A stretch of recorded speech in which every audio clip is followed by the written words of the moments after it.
নিজের জীবনকে কাজে লাগান, যৌবনকে কাজে লাগান, একটা হালাল রিজিক সার্চ করেন। অল্প রিজিকে সন্তুষ্ট হয়ে যান, উচ্চাভিলাষী হবেন না। উচ্চাভিলাষী হওয়ার দরকার নেই, যতটুকু আসছে আলহামদুলিল্লাহ, এটুকুর মধ্যেই সন্তুষ্ট থাকেন। পারবেন ইনশাআল্লাহ। সামনে যাবেন, আদর্শ পরিবার করবেন, পরিবারের মধ্যে ইসলাম থাকবে।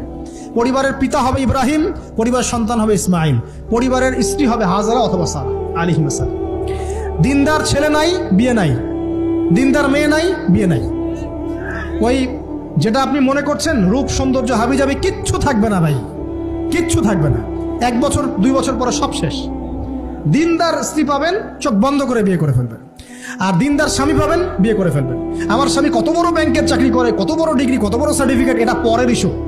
আগের ইস্যু হচ্ছে আমার স্বামী নামাজ পড়ে কিনা, এই লোক আমার স্বামী হতে যাচ্ছে, এর দাঁড়িয়ে আছে কিনা, ইসলাম পালন করে কিনা, ইসলামের প্রতি ভালো ধারণা আছে কিনা, সে আমাকে পর্দায় রাখবে কিনা, এগুলো বড় জিনিস। পরিবার গড়বো ইসলামিক ভিত্তিতে, ইসলাম নাই পরিবার নাই।